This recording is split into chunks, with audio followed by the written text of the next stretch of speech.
Hey, here we go. Am I hooked? Am I hooked up? Am I hooked? That's the word of the day, hook. Hey everybody, this is a little classic here. Freezing my boots off in the woods. Oh, it's a nice day. That's the word, hook. I found this little... I've come back to this point in the woods. We just got a little snow yesterday. Just a little skim, but it was really windy and all these branches came down. I haven't been out here in the actual woods in weeks, and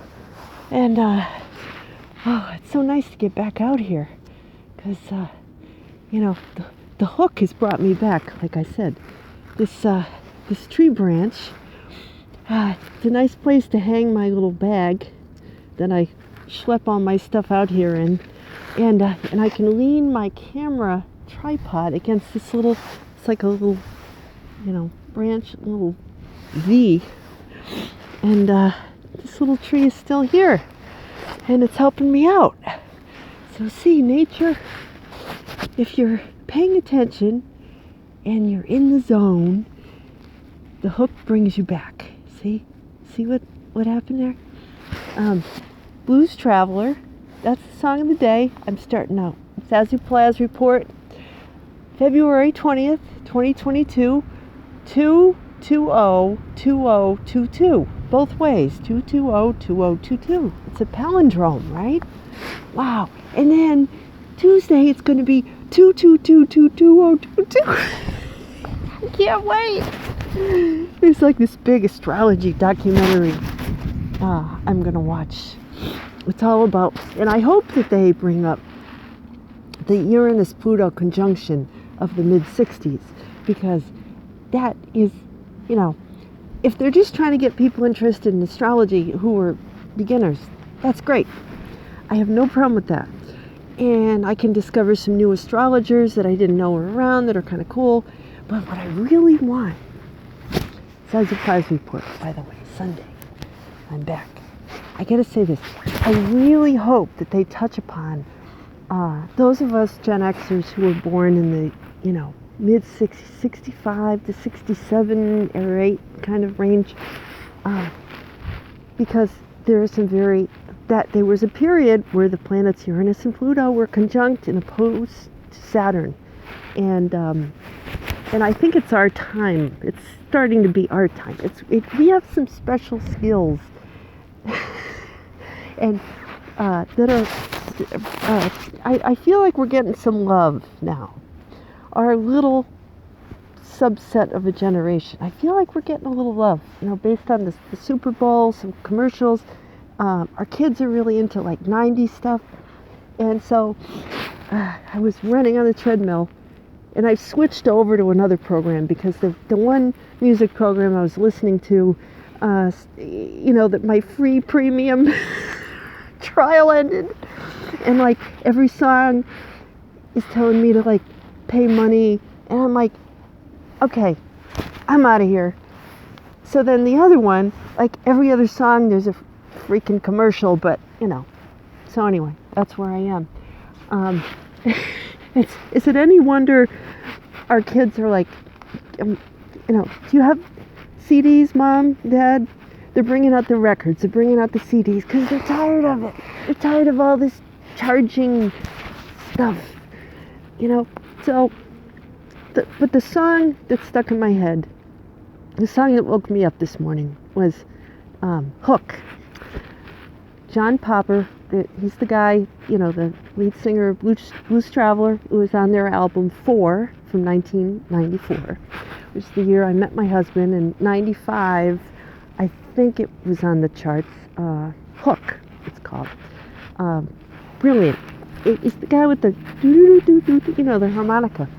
We have that album. We have it. So I can talk about it. I bought it. Awesome. And at the time and since, I thought it was the heart will bring you back. And all this time it was hook. The hook will bring you. The hook. So I guess the song is meant to be a commentary on pop music, which during the MTV era had started to, it's catchy. It had to be catchy. It had to, have a hook. It had to have something to get people to remember it, right? To be interested in it. So I thought that's a pretty cool concept to jump off of today. Yeah, I read scriptures now and then, but I've gotten into the habit of reading them, reading a lot of different things. So, my focus is, because it's all one in the spirit, it's all one. Our creative, it's being present for me out here in the woods. That's my source. Increasingly. So I got thinking, the concept of the song was that, people don't, you could spend a lot of time writing deep lyrics, but really, what hooks people to music, whether it be, all kinds of music, it's a feeling that it exudes. So I could come out here and go blah blah blah blah blah blah. Hey, you'll tune in, right? Because if you like my,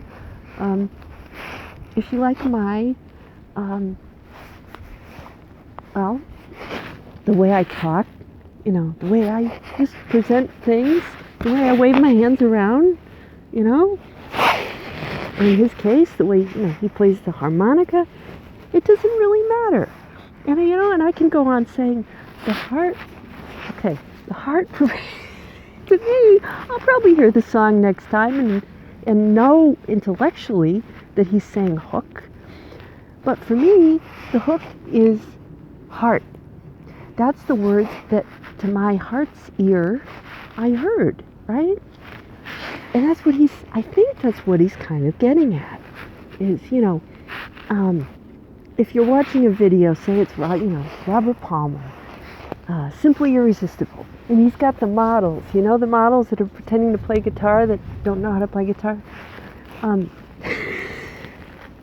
Certain people will look at that and say, oh, I love Robert Palmer, and then I got to thinking, well, is it Robert Palmer's unbelievable talent and voice you come for, or is it the, Robert Palmer in the suit with the slick back hair and the girls, and it, in the era of MTV, it started to matter, right? Image, flash, and so this is the world we're living in now, right? My parents' generation, they would, they'd look at the record album, right? They'd look at that and they'd listen to the music. And they'd listen to the music while they were doing other things, talking to their friends, dancing, right? So that the music was infused with the moment, with what they were otherwise occupied in. Whether it was driving in the car and talking, or same with us, really. But yeah, so that the music becomes infused with the moments of your life, and I think that's significant. And I think something of that has been lost. And I'm going to tie this in. If you're open to the moment, that's life, right? It's not, and then when I think of like the Blues Traveler song, I think about my 30th birthday party. I think about, meeting my husband and playing the album, taking a road trip, we went up to Montreal, to Quebec. Those were moments in which the music, became infused with doing something, not in our modern age, we're so critical, aren't we? We sit there at our computers or at our phones doing absolutely nothing but finding ways to judge, to not like something. Getting our heads involved, where the mind should not be involved, right?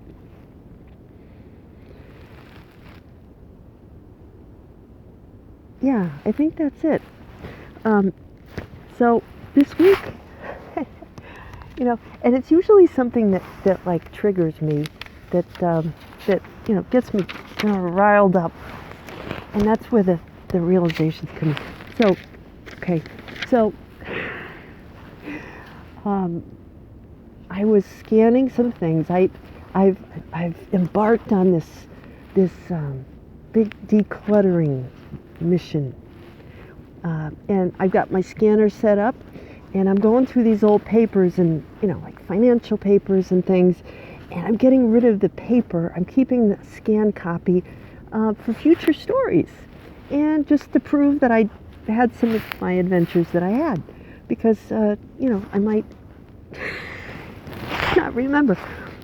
And I kept meticulous financial records of my misadventures in this world, investments and so forth, which I'm sure will be fodder for many vignettes in the future. But, as so often happens, I got distracted, and hey, I'm right there with you. I'm not immune from any of this. I started going through, back in the 90s, especially the 90s, I had kept a lot of, scrapbooks, and even back when I was a kid, diaries and scrapbooks, and, cut out things that were meaningful to me. So I found this story here. See? Does this look familiar to anybody? It's Raggedy Ann. See? Raggedy Ann. There's two of them, and then a little Raggedy Andy there. See? Raggedy Ann was my favorite doll when I was a kid, up until the time I was maybe 10, 11, and actually beyond that, my mother kept her, and that's part of the story is, and you miss these things, I'm going to do a post, I'm going to do a story on my page and write more about this, but the idea was that this week I stumbled upon this, and I realized, wow, I didn't bring my lamp today. Yeah, whatever, you can still see me. I realized, oh my gosh, I forgot how much I loved Raggedy Ann. But the story is about Raggedy Ann getting overlooked for the Toy Hall of Fame. And I'm going to write a little thing, about it. If you had a Raggedy Ann when you were growing up, she was... that was the Raggedy Ann I had in the middle with the little flower dress, and she had bloomers, and she got really beat up, and I patched her up, and she was not, I would put her on my bed, and I would take her around with me, and she was my friend. They had overlooked Raggedy Ann. She got rejected 4 times from the Toy Hall of Fame. And in 2002, I read this article online. It said, she finally got in to the Toy Hall of Fame, and it was long overdue because she had to compete with Barbie and G.I. Joe, and I did Tinker Toys and Link. I don't know, the Slinky and Silly Putty, all the toys that we grew up with, right? The Etch-a-Sketch probably, and I don't know, all these things. But the thing about Raggedy Ann that I really loved, she had a heart sewn. It was stamped on her, and it said, "I love you," And even though her clothes got ratty and all this, she got holes, here in her smile, and her, everything got kind of ratty. It was from love, right? And I'd look every time I'd find her, and she still had. You could still see, "I love you." So I said, this is what I'm going to talk about today. Is All right. So the key is to live your life so that at the end of it, you kind of look like Raggedy Ann, like a rag doll, right? It's been loved to pieces. And you still got your heart. It's still beating. It's still capable of loving and holding more love and giving more love, right? Even though it's been dragged all over the place to Nime's house and back and shoved in a, suitcase and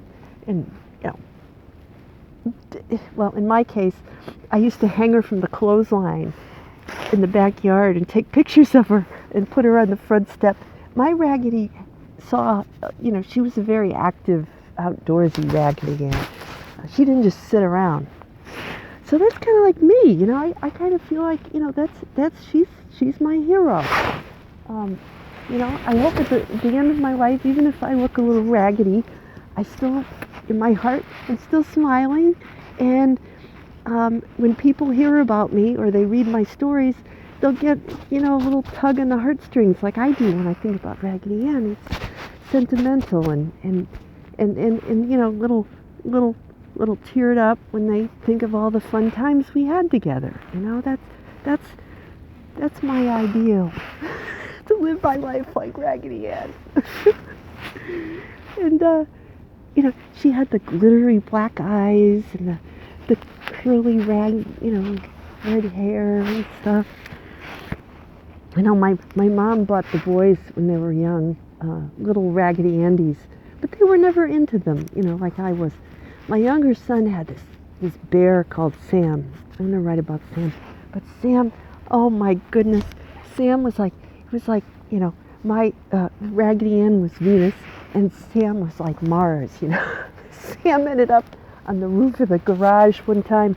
He ended up, shoved in the cushions and the couch, in the back, in the car seat, and just before he would go down for bed, my youngest son, we had everything. If Sam was missing, everything would stop till we found Sam and gave him to his rightful owner. And his brother probably at times would take Sam and hide him, and they'd play this little hide and seek game. But usually it was that Zach, my youngest son, himself would, just be caught up in the moment and put Sam down and get distracted and forget where Sam was. And then we'd have to go and backtrack and say, where were you? And, what? And he was everywhere. He was everywhere. He could have, been left, who knows where, in the backyard, anywhere. Anywhere that my kid would go, that's where Sam went. So it's kind of like, girls and boys, a little different that way. Although, I definitely probably threw Raggedy, had my share of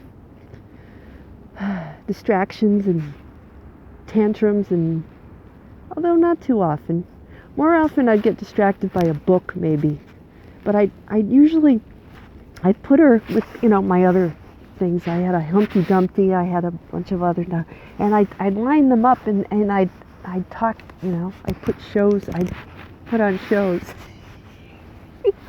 like this. So, yeah, it's getting dark. But, so anyway, I was channeling Raggedy Ann today and Blues Traveler, and I don't know if they have anything to do with each other, but it's almost time. It's getting dark. But yeah, things are moving forward, and I did want to talk a little bit more about that. Things that kind of trigger,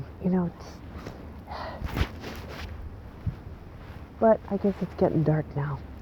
I'll have to save that for another. But I just want to say, like, the little things that bother me, like God. generational things I read online, and I think,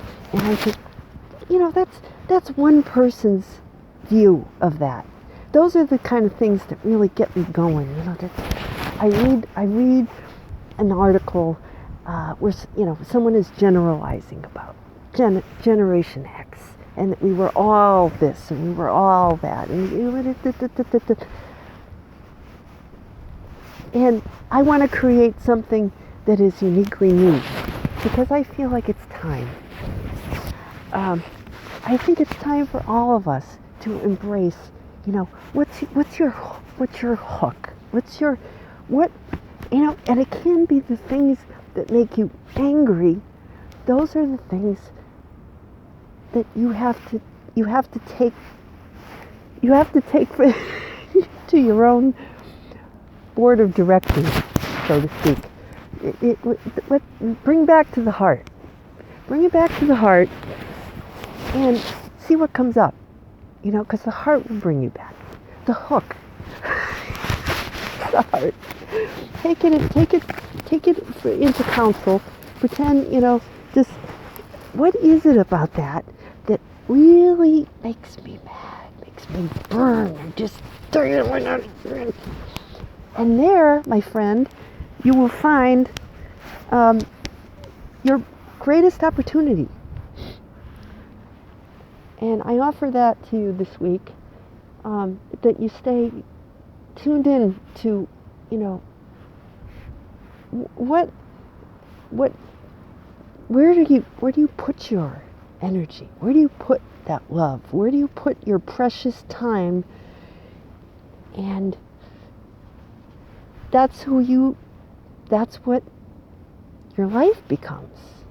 That whatever you give your energy and your focus to is going to grow. Like, we got another bird feeder, and we got birds coming now. So it doesn't have to be, like Blues Travelers sang. It doesn't have to be fancy. It can be a simple little song.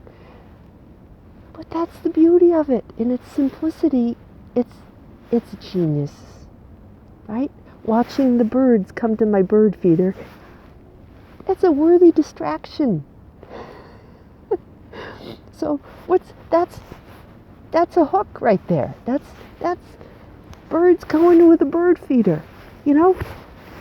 Simple, but incredibly complex when you think about it, right? So take the simple and appreciate the complex within the simple. And I will leave you there.